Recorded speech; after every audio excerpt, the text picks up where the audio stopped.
recording should be running. Okay, hello everyone. Welcome to the San Diego C++ Meetup, number 59, almost 5 years.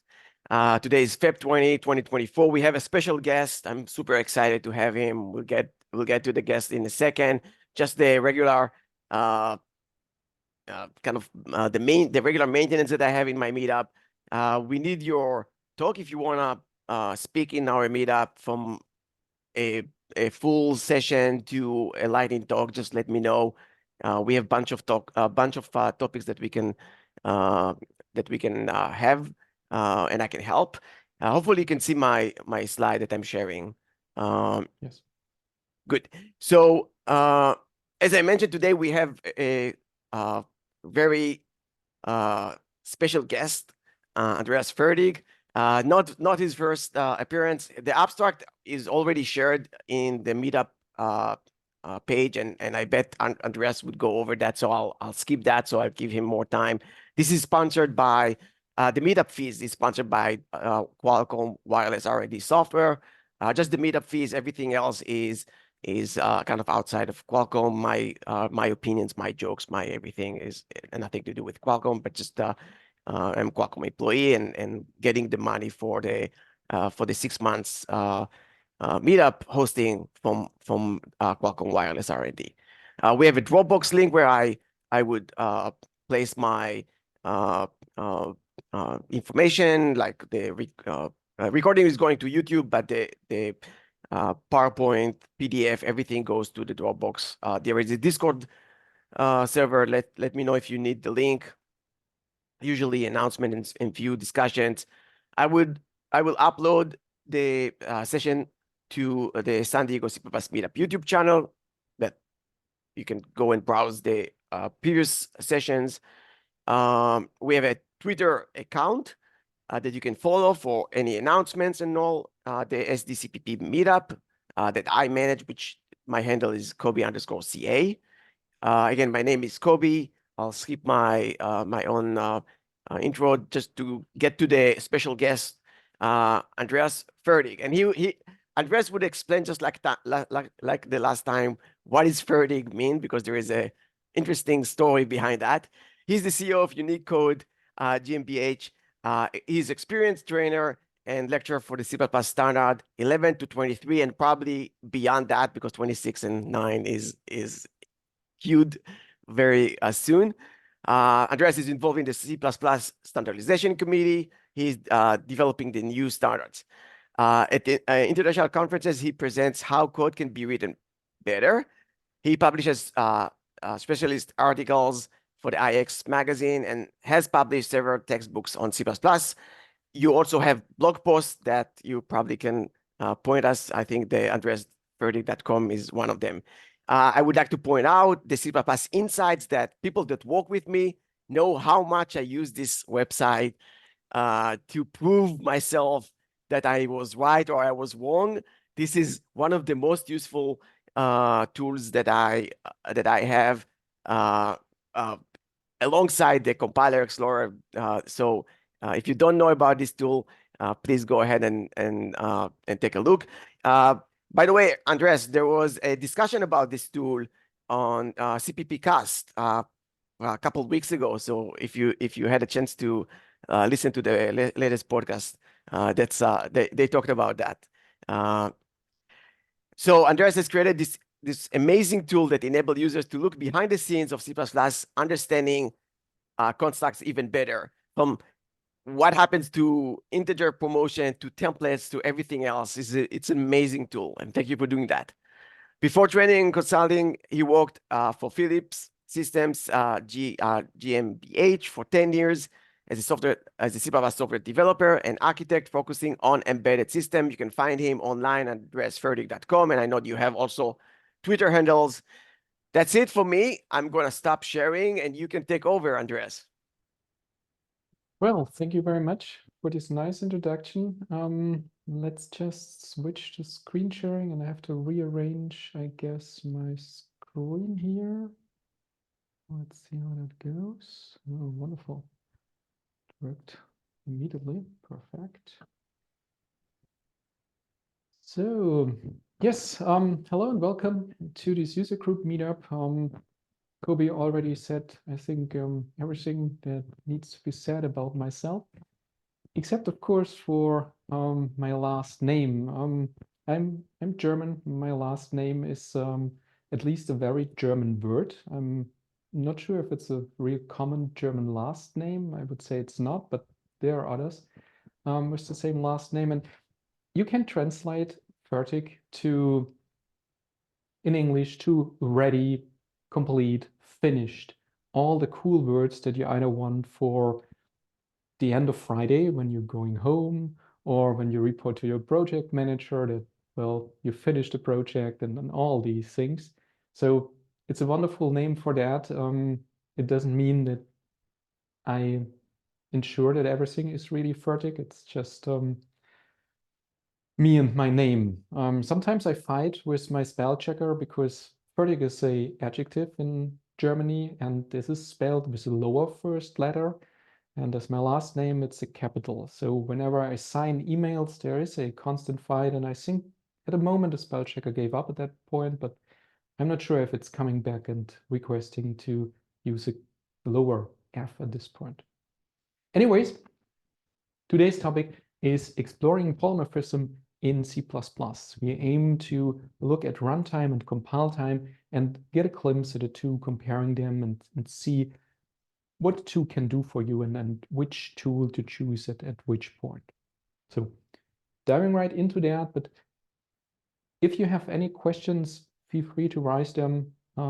We can take them during the talk, but there should also be some time left after the talk. So whatever you prefer. I will potentially have a not that good view on the chat. So either Kobe reads that one for me if there's a question, or you raise your voice. Yeah, sounds All good. that Yeah. should be possible. So somebody says a little louder, please. I can try to turn on the mic more. Is that better now? Hopefully. I can hear you very well. Yeah. Okay, perfect. So then, let's get started. Polymorphism in C++. So the typical thing we have in C++ when it comes to polymorphism is runtime polymorphism. This roughly looks like what you see on the slide here in code.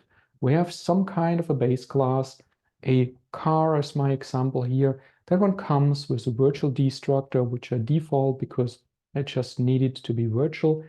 We have a non-virtual member function here, drive. That one takes a parameter and it prints out some text calling another member function of this class car is four-wheel drive, is 4VD.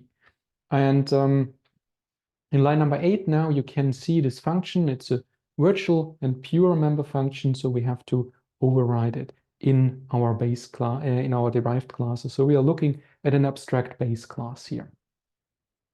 Then we have one type of car. It's a Tesla. It derives from car, and it says it's a four-wheel drive, and it returns false at this point. So my Tesla is only driven by two wheels.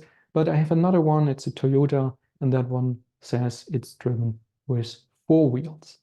So this is what you know, right? And then at some point in your code, we have a function like drive car, and that one takes a pointer or reference to the base class, in my case, car. This is a great system. This is a great tool, especially if you want, for example, to hide the implementation of drive car. Maybe it contains some awesome company confidential algorithm which you do not want to, well, open source in some manners or to ship to your customers. So if you only declare, forward declare the function drive in your header file and implement it in your CPP file, this is a concept you can do with the runtime polymorphism thanks to virtual perfectly. Okay, so this is the thing where you want that. However, there is some kind of cost when it comes to using virtual member functions. The first thing is with the first member function that's virtual, you get a vtable. You might have heard of that. So virtual function table, which more or less contains or is an array of function pointers pointing to the correct function that you may or may not have overwritten in one of your derived classes. So we're talking about a table of pointers here. That means each entry has the size of a pointer on your architecture. So obviously depends on the architecture. In my case, I have a vtable with 2 entries, so 2 function pointers. This is one thing, so it's a space overhead we are getting here.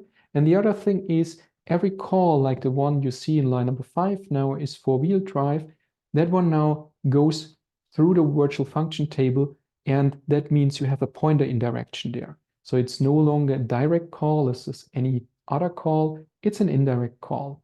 And that means you pay with time. So we have a time overhead. It may all be neglectable for your application, but it is there. And if this is what you want, what you need for your application, it's perfect, it's fine. But what about other ways? Let's say we want to not pay for this overhead of a vtable, neither in time nor in space. And one of the most common patterns to avoid runtime polymorphism is using, of course, static polymorphism. And the major pattern we have there is the CRTP, the curiously recurring template pattern. You have this kind of pattern if you have a base class, which itself is a class template. It takes most often a single template parameter of type T. And then we have a derived class, and that derived class derives from base, and it passes its own data type as the template parameter to base. So this is a very interesting, very special technique, because in this case now we cannot really split the derived and the base class as we could it with the runtime polymorphism, because the base class needs the type of the derived class, but that one already includes the definition of the base class. So this is really tight woven at this point. And we have another interesting fact here now. Our base class knows its derived class. So in runtime polymorphism, the base class doesn't know which is the derived class. The derived class can cast itself down to a base class, but not the other way around. With CRTP, it's the other way. So the base class can cast itself up to the derived class, but the derived class cannot really cast itself down because the two consist of each other. Whenever you use this pattern, one thing that's also notable is that the type, in my case here derived, if I pass that to base, I cannot create a data member out of it, which isn't a pointer or a reference, because the standard says that a type, a class type, can only be used after it's complete. And it's complete if we hit the semicolon, in my case, in line number 9.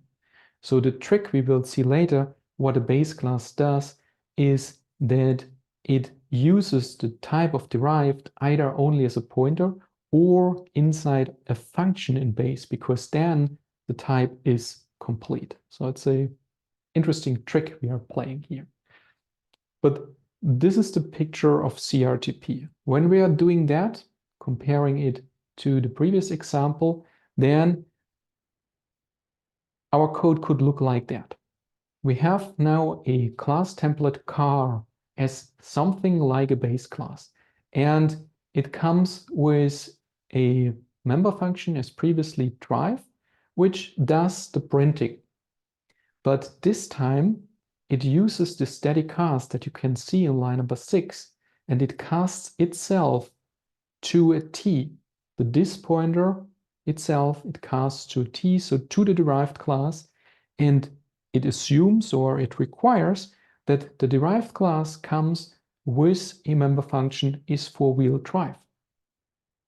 So this is the interface. It's more implicit compared to runtime polymorphism as a view from the base class, but we do not need virtual members here, virtual member functions, sorry. So our derived class Tesla, as we had it previously, this time derives from car, but it puts its own name here into the derived class. So we are using CRTP. As previously, Tesla says it's a two-wheel drive only, and Toyota does the same thing, but it inserts Toyota as the parameter for car, and it says it's a four-wheel drive. So perfect thing here. Now the difference, one interesting difference is my function drive car in line number 19. This one now has to be a template, or it has to take one of the types, Tesla or Toyota, but it can no longer take a reference to a car because this base class cannot exist without its derived classes. So we have to be more open in our interface here.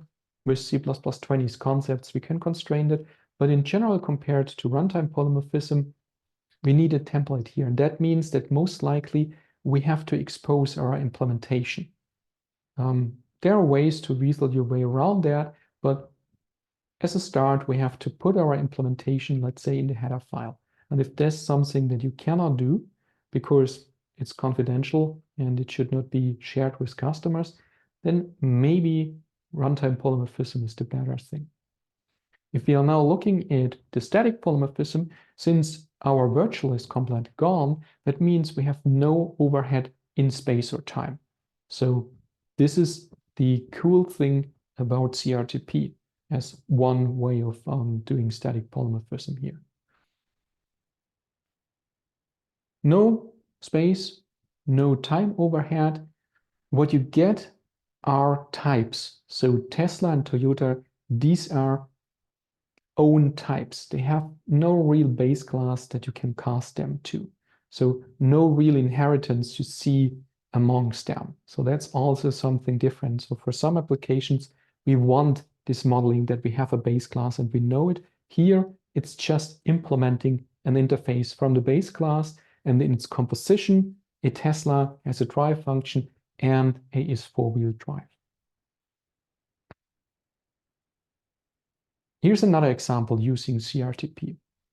I have this class char storage. It might not be the coolest example because technically we have std array for that, but I hope it helps illustrating my point. I have a private const expr static integer here that says which is this, or the size of my array, which you can see in line number 5. And then I have the member functions begin, end, front, back, and size, and the array index operator. So this is roughly an interface as a STL container offers it to you. And as long as we only have this char type, it's fine. It's a great thing.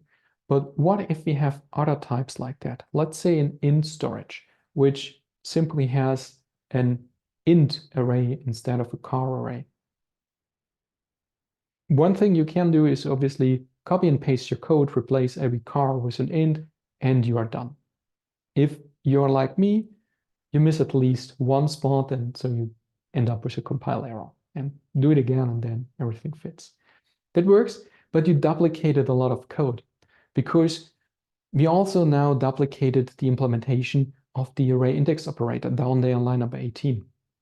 And that might be a more critical, more vital function because maybe we want to insert a bounce checking there.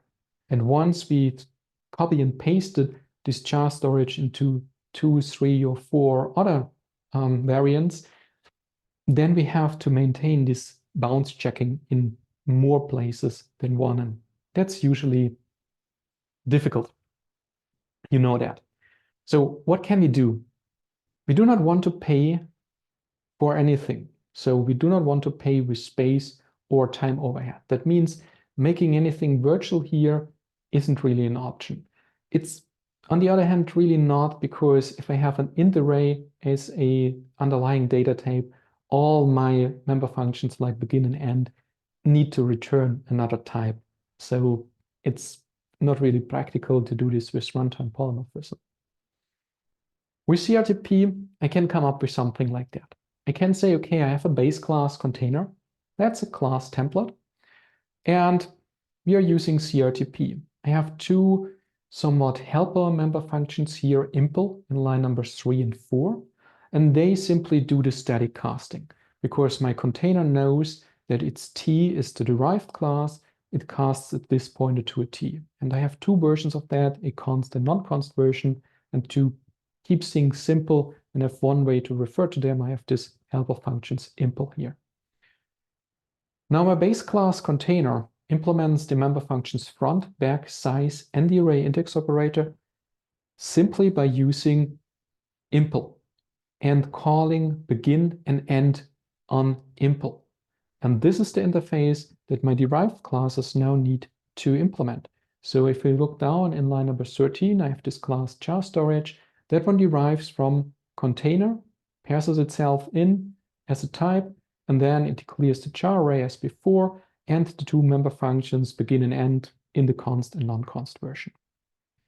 With that, I can easily create an in storage out of it or some arbitrary type, derive from container and get the full set of functionality, and I can do something like bounds checking or whatever I want in one place, simply in the base classes array index operator in this example. And we do not have to pay anything extra, so there are no virtual member functions, no vtable. We are as fast as possible with this code here. All right, so I'm seeing the chat here and I'm seeing a question. Yes, so we're going back 2 slides. The question here, if I got it correct, is about the function drive car, because that one now is a function template. One of you recognized or asked the question whether drive car now comes for a Tesla and for a Toyota. And this is a correct observation. So with this pattern, because we now have no runtime inheritance or runtime polymorphism, it means that we get a new instantiation for drive car, for Toyota, and for Tesla, and for any other type you might declare here with car as a base class once you use drive car. So this is something that you have to take into account, that your drive car function now will close up. Sometimes this is referred to as code plot, mostly when it comes to templates. We can control that. It's not the scope of this talk, but this is a very good observation. You have to be more careful here. The runtime polymorphism version doesn't do that. So the question is, can you find a clever way to have a minimum implementation here in drive car and do the real magic somewhere outside? But let's leave it as that.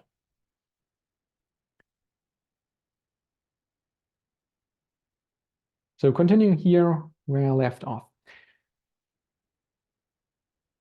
Meanwhile, long time ago, we might have exceeded the 20 years barrier.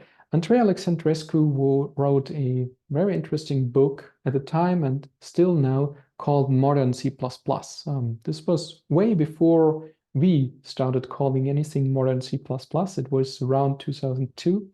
And there he talked about policy-based design. And here's a quote from the book from Andrea.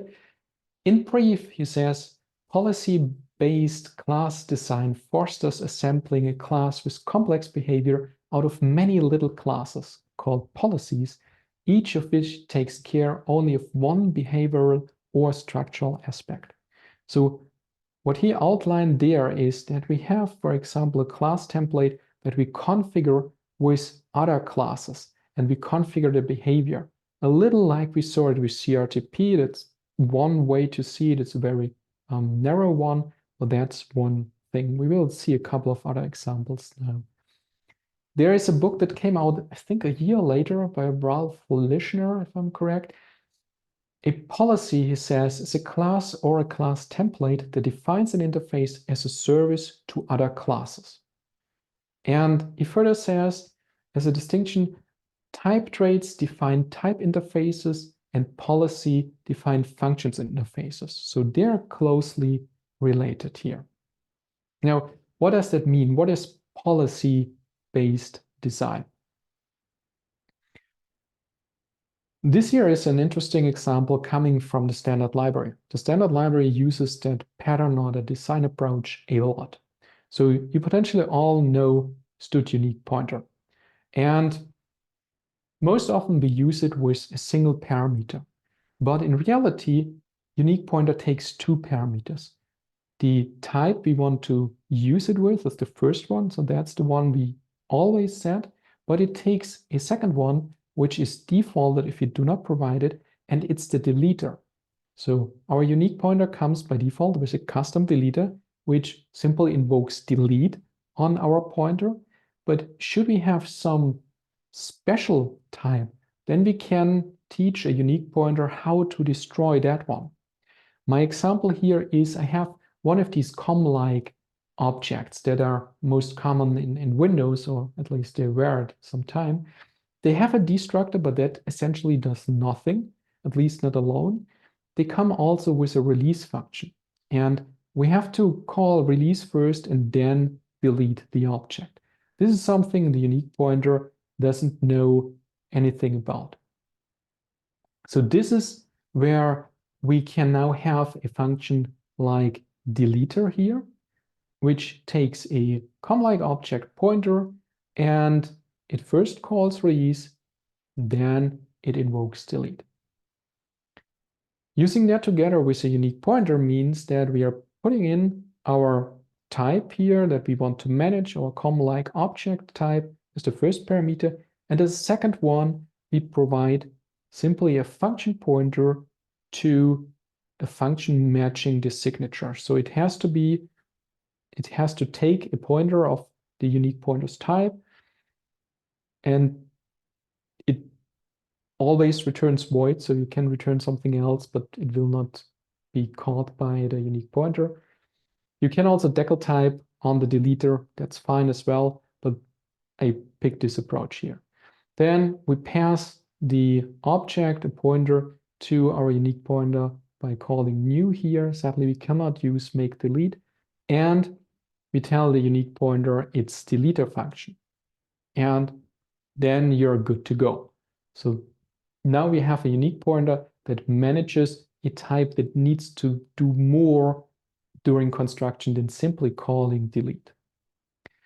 If you use this approach, I have to static assert here in place, and this code compiles, and ask for the size of this unique pointer object, then you will see that it's twice the size of a pointer. So twice the size of a com-like object pointer, but more generally speaking, twice the size of a pointer. This is some overhead. It's fair because we are doing more work here, but I'm a little unhappy because this deleter function here, the compiler knows the address at compile time, it doesn't change. So I want to be better here. I do not want to pay twice for something that's already there. And this brings us to a variation of the unique pointer, where we now say, okay, we have something very similar to what we had before. We have a function, this time it's a call operator taking a com-like object pointer, and then we are calling release there, we're calling delete. So that's essentially the function we had before. Just this time it's wrapped in a struct, making it a callable. Or a more simple approach would be using a lambda, but I wanted to show you the full picture here. My unique pointer now takes the type as usual as the first argument, and now I'm passing the type I this time have as the second argument. And as before, I'm passing the memory here, but I do not have to pass the address of the deleter. You can see this down here. The size of my unique pointer is now equal to the size of a pointer. The trick my unique pointer employs here is that it distinguishes and asks the question, is that type you pass in as a second parameter a class that has no non-static member function members, and is it not final? So is it a base class that's essentially empty, which I can derive from? And if the answer is yes, then the unique pointer conceptually says it derives from that type, from my deleter, because C++ knows an optimization technique that's called empty base class optimization, EBO.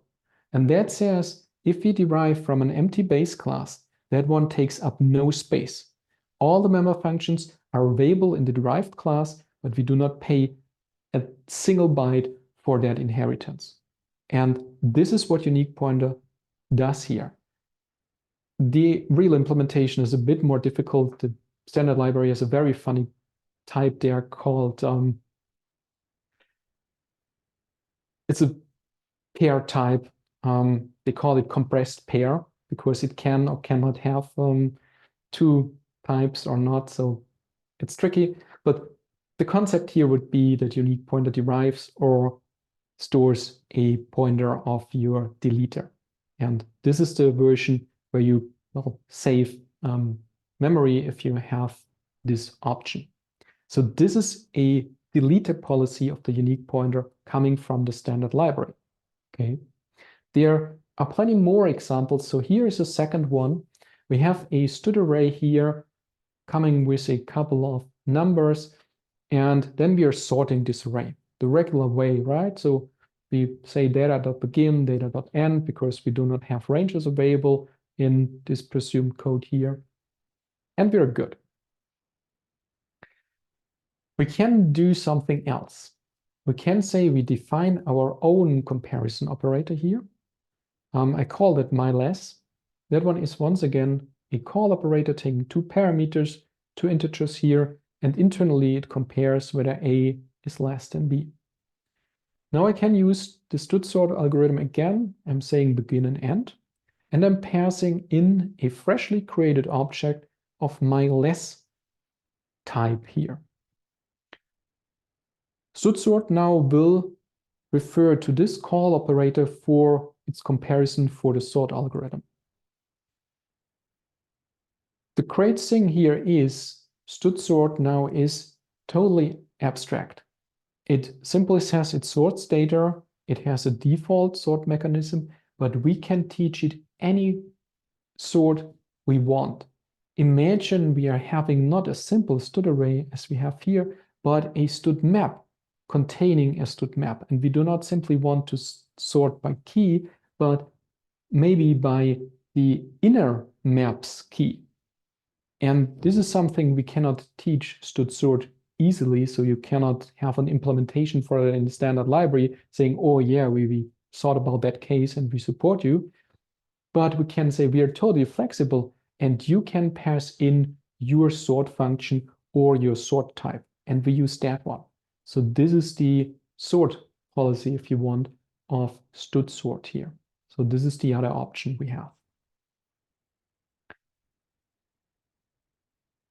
If you're going for policy design, there are some decisions or thinking you should do.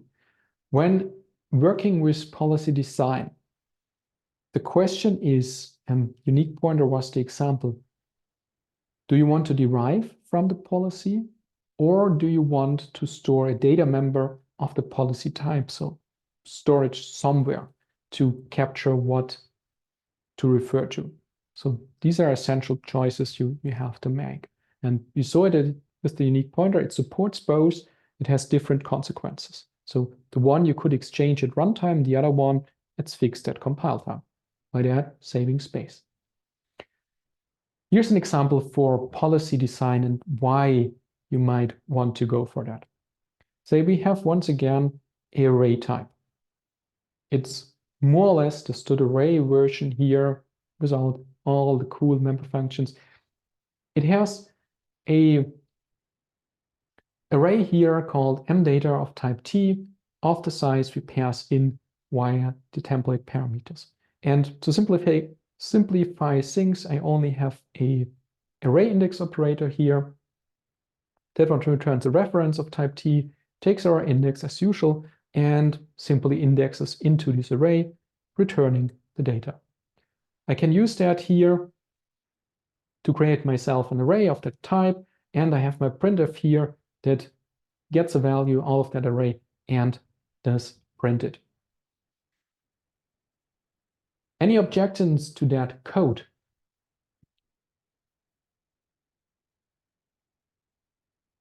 Well, it has an issue, a small issue. Which one are you referring to? So you're going to 2 and we have 0 and 1, I think, right? Exactly. So the most common problem in computer science, right? The off by 1 error. So I want the second element, so I write 2, but actually I have to write 1 because we start with index 0 in C++. So I'm going out of bounds here. And a question I've seen a lot is for types like that, what to do. Of course, the std array comes with the add member function, which does the bounds checking. But let's say we are in an environment where we want to use the array index operator, but we have two teams. The one is bare metal. They want to be as fast as possible. And they say they cannot pay for any extra checking. They do everything they can before, so they will be right. And there's another team that says, well, we can pay for extra checking. And we know that sometimes we are wrong. So we want bounds checking here. So two different wishes. Let's phrase it like that. And of course, you can say, oh, we have simply two types. One, it's called unbounds checked array, and the other one is called bounds checked array. I'm not sure. But then you have to maintain both of them. It's not great, and you have to know the different types and so on. I think it's bad. But we want to satisfy both teams. What we can do is we can start like that. We can say, okay, we enhance our std array. It takes an additional bool parameter here, checked, and we default it to false. And we are using C++ 17's const expr to query whether checked is true or not. And if it's true, we inject this assert call here for all the folks who want bounds checking. So my initial example here fails as badly as previously because I did not activate bounds checking. If I have a second variable called save and I'm going out of bounds, my assert kicks in. So I satisfied both worlds. I think that's good. It's at least a start. The const expr if ensures that everything dissolves to nothing for the bare metal team, but it also does not have an if there. It's simply the assertion when we activate it. So it's a good compromise. But now imagine we are having a search team. And the search team says, yeah, I want bounds checking, sure, but I don't want an assert. I can work with exceptions. And if anything goes wrong there, I do not want my application to crash. I want to be able to catch that exception and handle it because I can and I know how to. And then maybe the assert and the exception teams, they debate and then say, well, we use the one, we use the other. The end result is you basically have three different demands. One, no checking. One saying, I want the assert. And the third option is, I want throw and exceptions. And you want to satisfy all three of them because all three of them make good cases. What can we do? Of course, we can use policies there to give everybody what they want. So this can look like that. At the top here, we have something like our default policy. I call it unchecked. Unchecked means we have a call operator here. It takes two parameters of size t, index and max, and it does nothing. The implementation of my array takes a type name t and the size, and as the third parameter now no longer bool, but a type, my checking policy. And the default here is unchecked.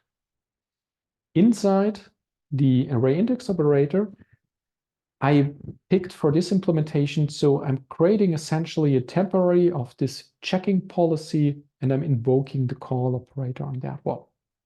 It's cheap in my case because I know it has no data members and so forth, and we can see that the minute in Compiler Explorer, it simply dissolves to nothing.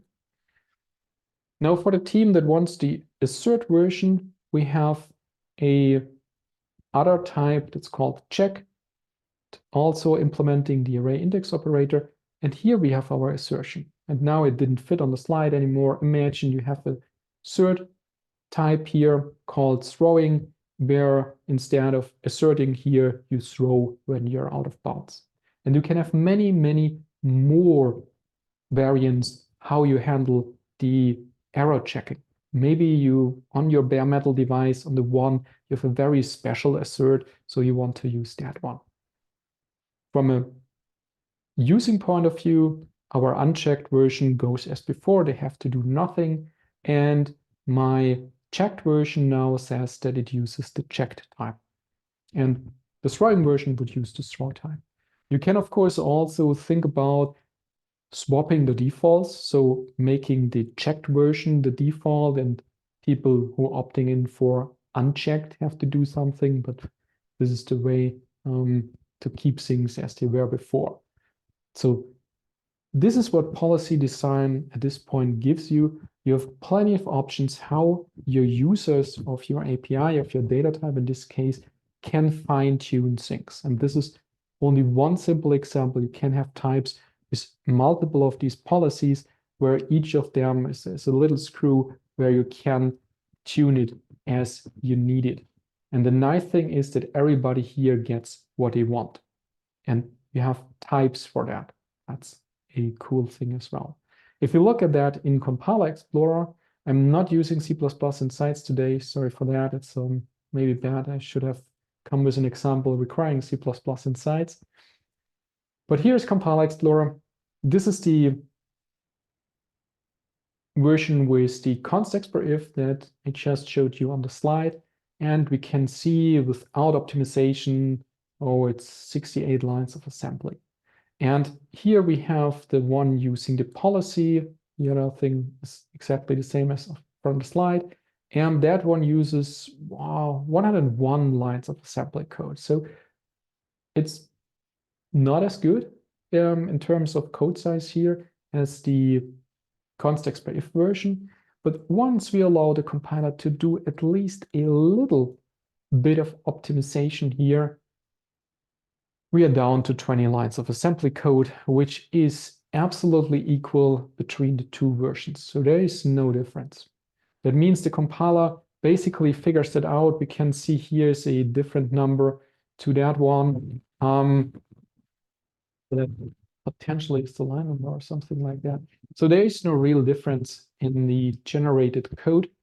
So our policy here dissolves to nothing. So this is something worth to know because it is the foundation of what I said before. With these policies or with static polymorphism in general, we are not paying for any overhead, except of course that we now spawning a couple of times. So we have to control that. That's a different thing here.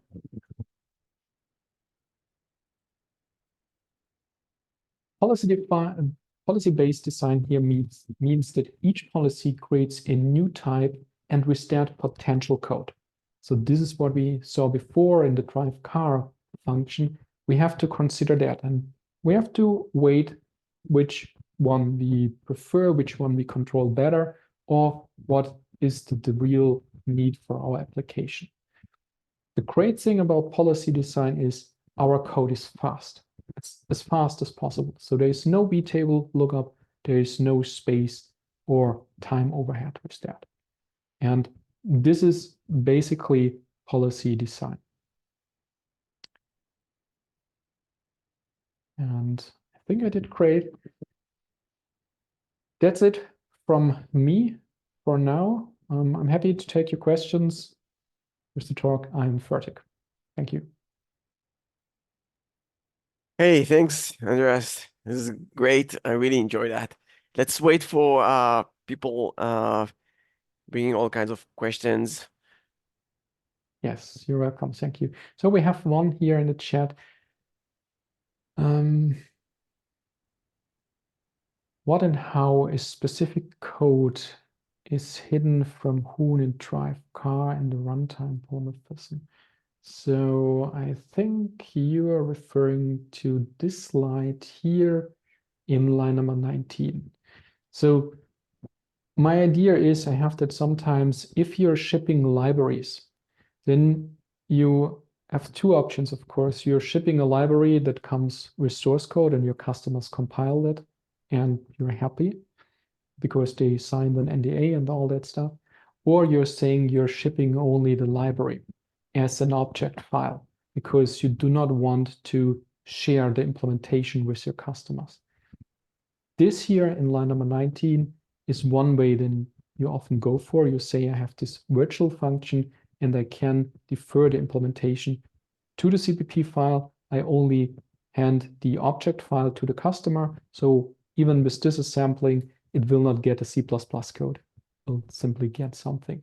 And this is what I mean here, what sometimes some people try to hide. Okay. And with the CRTP case here with static polymorphism, because it's a template, when we instantiate it, the compiler needs to know the entire implementation. So this deferring this is tough. There are ways around it, but it's tough, especially if you do not know all data types that's possible with. Okay, I hope this answers your question. Edirect is something, it's simply a class enum that says backwards, forwards, left, right, and so forth. So nothing really worth to, to use here.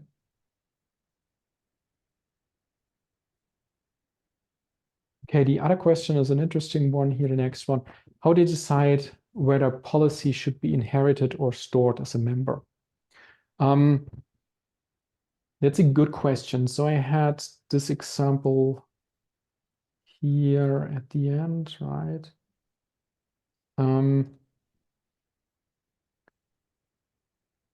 Here I played another somewhat cleverish trick, I'm not sure. If I would start storing a data member of type checking policy in my class, it would mean I can no longer simply create my array like a C array as I previously did. So this is why I didn't do that here. If you have a constructor anyway, maybe my implementation would change as well. So for your decision making, the question can be, is it worth storing the data? So if the data changes and if your policy type here, my unchecked, comes with potential data members, maybe carrying state, then spawning a temporary object in each call is a bad idea. But if you can ensure that's an empty type, then you can do something like that. You can also do something else. You can store it in the type. So instead of taking a type name here, thanks to C++ 720, if not earlier possible, I'm not entirely sure, we can say we take a non-type template parameter of type checking policy. So my checked here would then be ending with curly braces. So I'm creating a new type and I can use that one. So that's another option. And the thing is simply, do you want to pay for a data member here? Do you have to because it's internal state? Or do you want to save that space at this point and you can do it a different way? And that would be that one. I can also derive like the unique pointer. I cannot do that here because then I have a base class which requires a constructor and my braces when creating the array are no longer that simple. So this it's also looking at how should this type be used. I think there is the answer in the end. So let me see what's the next question.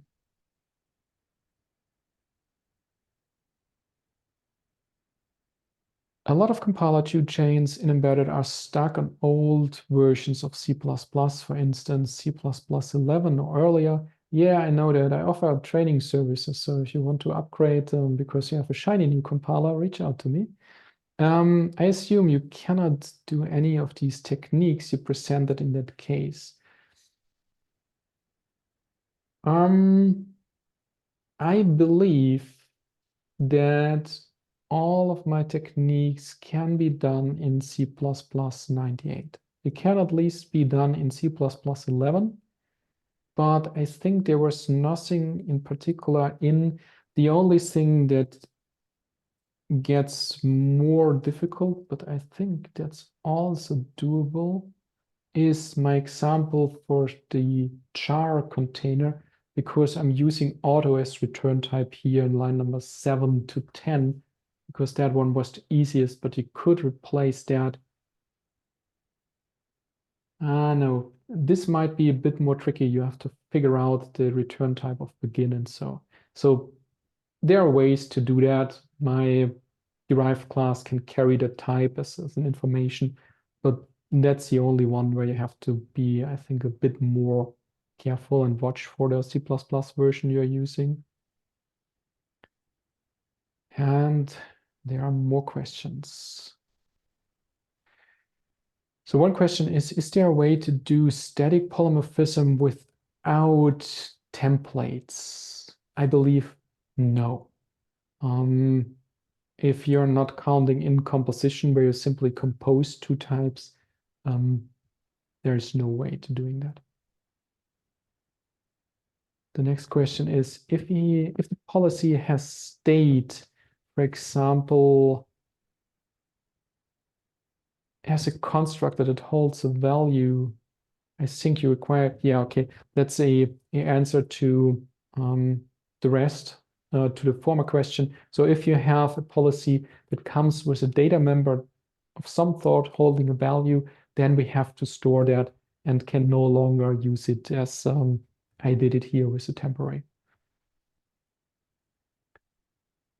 And there's another answer to the previous question. So Andrei wrote obviously already in his book that was written before C++11 that most compilers can handle that things. So const explorer off and the outer off, I think everything here should work pretty nice. So then we have another question.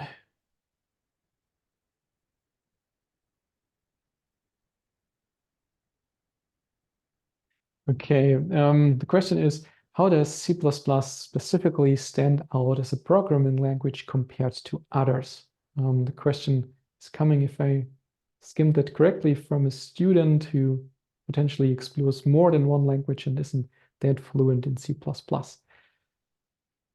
And I think that's worth another talk. So maybe simply approach me after the talk via email or Twitter. That might be easier, because I would say it depends a lot on your needs. There are other languages that excel in other places, as C++ does, but C++ still has a lot of merits to it. And yes, it's an endless discussion on Reddit as well, and I don't want to chime into that. So next question, why doesn't CRTP allow for inheritance of data members or member functions? Why doesn't CRTP allow for inheritance of data members or member functions? I'm not sure I'm getting this question correctly. So you can mix, for example, runtime and compile time polymorphism. This is something I saw in the past. So in this case, my base class container can have a virtual member function that's overwritten from a deriving class, but you're doing something, I think it's referred to as mix-ends there. The data member thing is a bit more difficult because there is no real inheritance going on. The derived class has no access to the data members in the base class if they are not public. The nice thing is that, at least from one point of view, you can make your data members in the base class public, because only jar storage can derive from them. But since they are public, everybody using jar storage, on the other hand, can change them. So that's a little bit tricky at this point, and that might be a bummer for some applications. So that question is answered, and